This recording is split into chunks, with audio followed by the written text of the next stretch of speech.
Hey guys, this is Cassandra Williams from Educational Innovation 360. So we're going to go ahead and dive into what it truly means to create a learning environment where every student feels seen, right? So throughout this presentation, we're going to talk about the three major components, right? Really thinking about building culturally responsive classroom and even what that means. So we're going to do three things: understanding the core principles of culturally responsive, why they matter, and how they show up in our classrooms.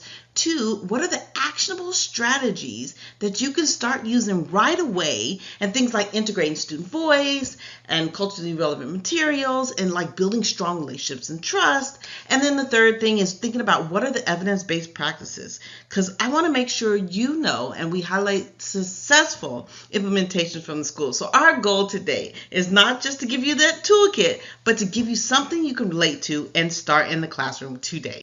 Okay, so let's start by grounding ourselves. We need to make sure we understand culturally responsiveness and what it really means. So at its core, culturally responsive is not just a checklist, it's a whole mindset, right? It's about intentionally weaving students' culture identities into every part of learning and their learning experience, right? That means just recognizing and validating the languages, traditions, family structures, and even the values that students bring to the classroom. So as Geneva explains, it's about including individual students, cultural references in all aspects of learning. Right? This allows students to see themselves reflected in the curriculum environment and all the expectations that we set every day. Let me just say, Zaretta Hammond builds on this by really highlighting these foundational pillars. She really talks about equity, inclusions, high expectations, and just true, authentic relationships,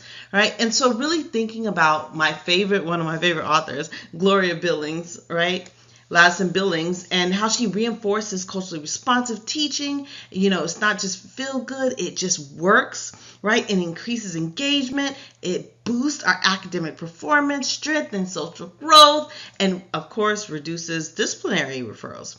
And so I think what this whole thing is saying is when students feel like they're identified and they're valued, they're more likely to feel safe, they take risks, they truly invest in their learning. And that's pretty much what this is, really being able to understand the definition, its core values, its impact, and acknowledging that we need to do this in the classroom in order for students to feel safe, valued, and have interest in their learning. Okay. So now let's really truly recognize and address implicit bias. Really thinking about turning our attention to this essential part of becoming culturally responsive educator, which is being able to recognize our own implicit bias, right? We all have biases. Many of them are, unconscious, and they shape our experiences. We know that, with media, shapes our experiences and the systems that we move through, right? The goal here isn't to make you feel bad or guilty, right? It's just growth, right? This process is about becoming more self-aware and how we can interrupt those automatic thoughts that we have. I like to quote Beverly, right? Beverly Daniel Tanner really reminds us that recognizing our implicit biases is not just a one-time task. It's an ongoing thing, and it requires self-examination and for us to be honest with ourselves and reflect. And it takes a lot of courage to kind of look inward, but it's necessary for us to move towards equity. And I want to really point out these 4 key stages. First is self-awareness, right? Self-awareness, just being able to recognize your own cultural lens and what assumptions or kind of expectations that you carry on into your classroom. 2 is identification. Identification is really beginning to notice the patterns. So here we go. Identification, being able to notice the patterns and how you respond to students. Are there any, disparities in your discipline, your praises for students, or even your academic expectations? And 3, your interventions. Really looking at your interventions, being able to specifically strategize to disrupt these ongoing patterns, right? That might mean changing the way you call on students, rethinking your disciplinary practices, and even reviewing your curriculum through an equity lens. And last but not least is reflection. So reflection is just finally committing to continuous thoughts, right? What's working, what needs fixing, what needs kind of adjusting to identify what's working or not, right? And research for the Current Institute really shows educators who regularly assess their own biases treat students more equitable, right? And which leads to strong relationships and better outcomes. We're really talking about integrating diverse perspectives in our curriculum. Dr. Rudine Sims Bishops offers this foundational metaphor on why this matters, really thinking about the mirrors, the windows, and the sliding glass doors, right? And I love these references, right? The mirrors allow students to see their own lives and their identities reflected through the curriculum. The windows give them a glimpse into their experiences that are different from their own, right? And then the sliding glass doors invites them to step into other worlds, to just imagine, to empathize, and to grow. So really looking at diverse literature in our classrooms, right? Thinking about text that's written by different authors, range cultural backgrounds, right? Gives you an idea, an option to go beyond what's simply included in these works, right? Authentically represents the lived experiences of people and kind of avoids that tokenism, right? So thinking of what that looks like. 2, student expertise. Thinking of what we can get from our students and their experiences, our students' lived experiences, right? And when you create space for them to kind of share their cultural knowledge through projects, storytelling, language, traditions, right? You're not only just enriching the classroom experience, but you're validating their identities. And 3rd, thinking about multiple viewpoints and what that looks like. So we know historically it's often taught through the dominant cultural lens, right? But to promote critical thinking and cultural awareness, to present historical events and societal issues from multiple perspectives, that's power. And then last but not least, it's our global context, right?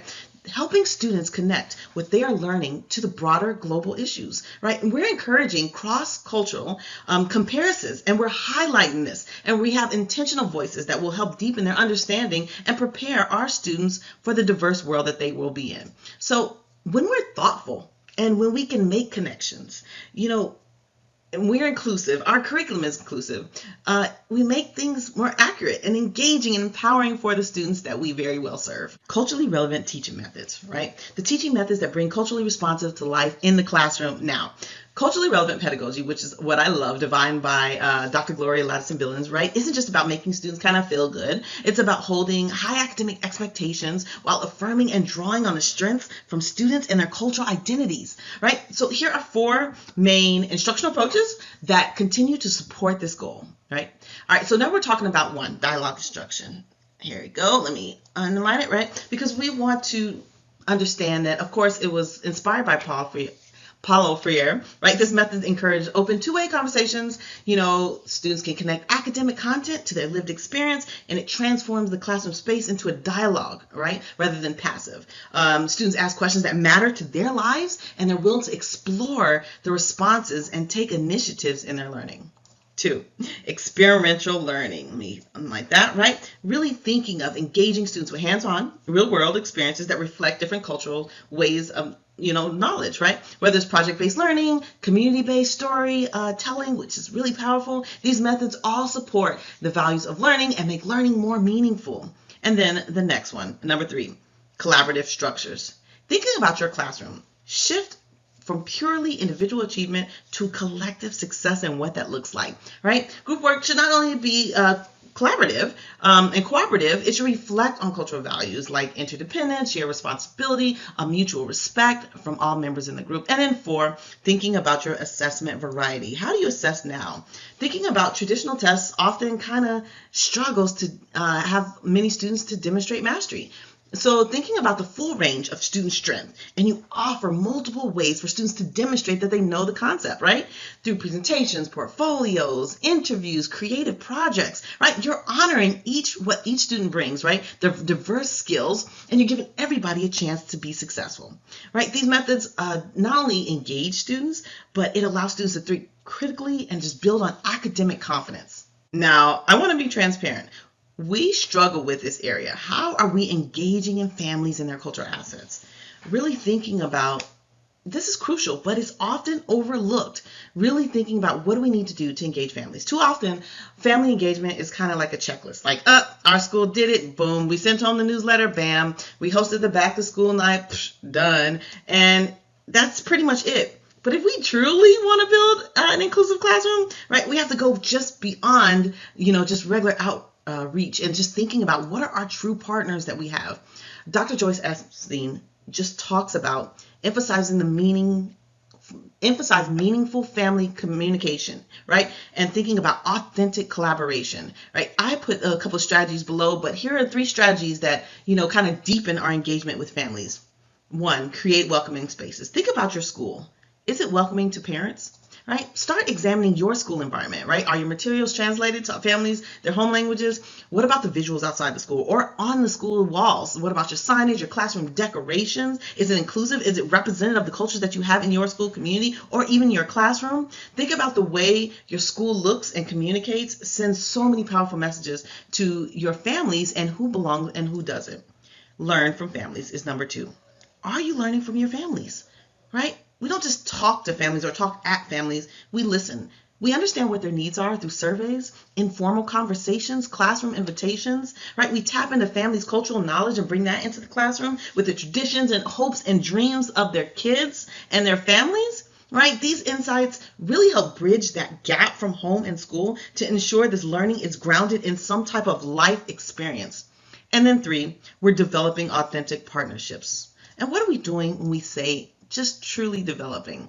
We're going way beyond the bake sale, the PTOs, the occasional volunteer opportunities. We're truly inviting families to co-create solutions, right? Thinking about advisory committees, participate in goal setting for their children, shared decision making. We want to build trust to make sure that diverse voices are at the table and they help shape each child's educational experience. Can't talk about culturally responsive education without bringing in the community connections and resource, right?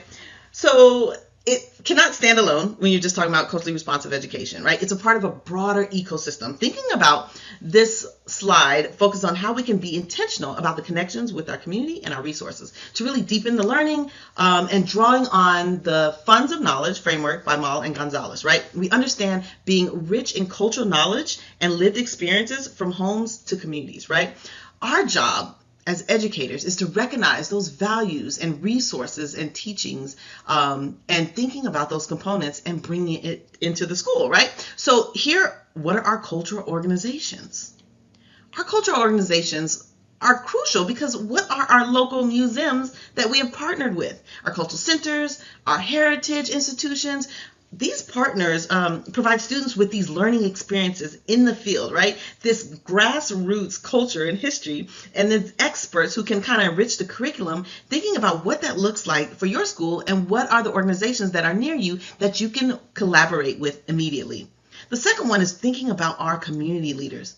Who are our leaders in the community? Who are our elders, our storytellers, like our griot, right? And our knowledge keepers, right? Who are the guest speakers, the mentor, the advisors in the communities, right? These individuals offer a perspective and wisdom that is often missed in traditional textbook settings, right? They help students see the value of their lived experiences and their community. Number 3, the local companies and the local businesses, right?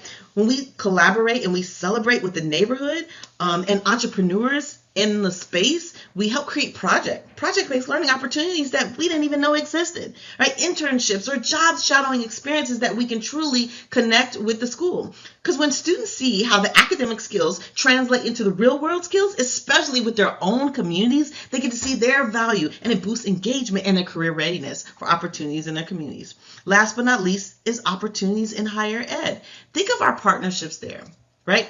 How are we forging those connections with colleges and universities to expose our students to diverse career pathways, cultural scholarships and opportunities, mentorship programs that we have at the universities, right? These partnerships help students and their families envisions future possibilities, classroom learning, long-term goals. And this is truly when education reaches beyond the walls, students just see that it's not just schooling. It's a part of life and it's a part of culture, and it will bleed into the community. Creating inclusive physical environments, right? I want to shift again to something that's often overlooked is the physical classroom environment, right? According to Paris and Sammy Allen, cultural sustainability pedagogy isn't just about what we teach.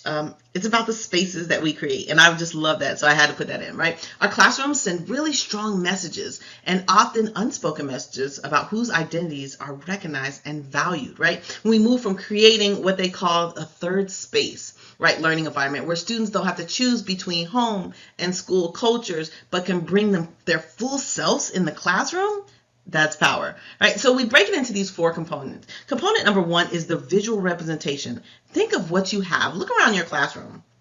Look at your walls, your materials. Do they reflect the cultures that you serve in your classroom? The histories, the achievements of your students and their families, right? Do you display the images, the quotes, the artifacts, the celebratory events, right? Thinking about the wide range of identities, not just during Heritage Months, but year around. What does it look like, and what does it look like right now? Number 2, thinking about your seating arrangements, right? Recognize that students come from cultures with different norms and different communication skills, collaboration, and physical space. Offer multiple seating configurations, circles, dialogues, quiet zone, reflection spaces, group tables, collective works, thinking about how do we have a wide range of needs and preferences for the students to serve them. 3, what are our accessible resources that we have available? Right? To ensure your classroom is kind of physically and cognitively accessible, right? This means having clear organization, easy to navigate experiences, and supports that empowers all students, regardless of their ability, the background, and their access to learning, and gives them access to learning with confidence. And then thinking about the multilingual support. What are you doing to make sure that language is a vital part of identity? Incorporate students' home language into signs, instructions, labels, supports comprehension, and then it sends a powerful message to families and students that all languages have value. And so when somebody walks into your space that has a reflection of who they are and how they would learn, it's just a stronger feeling of connectivity. As we wrap up, right, really thinking about how we continue growing in this work, right? It's a practice. Gary Howard really reminds us that we truly transform professional development goes beyond just new teaching techniques. It requires us to reflect on our belief system, challenge our assumptions, and commit to personal and professional growth over time, right? And so here are 4 key areas that will help us with professional development and culturally responsiveness. 1, individual learning. What are you learning? What's new on your plate? But start with yourself. Engage in books, podcasts, online courses for culturally responsive, anti-bias education, inclusive practices, right? This kind of learning helps deepen your awareness and provides a foundation for intentional in this action. 2, collective inquiry. Collective inquiry, really thinking about working with mentors or coaches, right, who have experience in culturally responsive pedagogy, right? This through observation, feedback, co-planning, right? Thinking about instructional coaching provides personalized guidance and helps turn theory into practice and can point out some things that you can definitely work on. Action research. So thinking about how we're working with our instructional coach, and maybe we're doing something on a small scale. We're talking about what this looks like, classroom-based research to explore culturally responsive strategies in your classroom and see how they impact your students, right? So we're not only using data, we're adjusting and strengthening our approach to what this looks like, right? And then when you see true results in student engagement and achievement, it just further reinforces the value of this work. And then thinking about what next. I think the key takeaway here is to understand that professional learning must be ongoing, embedded in the job every day. It's not a one-time PD and it's done. And then for most effective growth to happen is when our teachers, educators have the time and space to support and to dig deep and to be honest about what they have tried, what they are learning, and how they're teaching with intention. Okay, we've explored a lot today, and I want you to take action, really thinking about what are your next steps, concepts, strategies, and examples of what culturally responsive look like, right? The real power is in what you do next. As Zaretta Hammond reminds us, right, being culturally responsive educator requires us for both technical changes, right? It's like adjusting our instructional strategies and adapting the changes, which really deeper shifts on how we think, we relate, and we lead, right? This offers a simple, actionable roadmap below to help you begin your journey.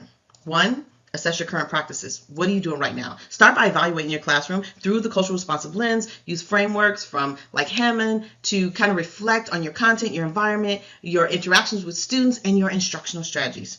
2, set specific goals, right? Thinking of how many goals can we set, preferably 2 to 3 priority areas where you want to grow. Don't try to change everything at once. Focus on what feels most meaningful and doable right now, whether you're diversifying your curriculum or just building stronger relationships with families or redesigning your physical space. Whatever it takes, select 2 to 3. 3, building your network. Thinking of connecting with your colleagues. Who is committed to the work? Who else is doing equity in your building? I'm pretty sure you're not the only one. This is important work too. It's complex and you should not do it alone, but find your circle of accountability friends. Encourage each other and share the learning. Last but not least, implement and reflect. You want to reflect on your new learning? Put your ideas to practice and observe the impact, right? What's working, what's challenging, what are your students telling you, right? Surveys, verbally, nonverbal, what are the changes you're making, get feedback on it. And most important, just remember, this is a journey.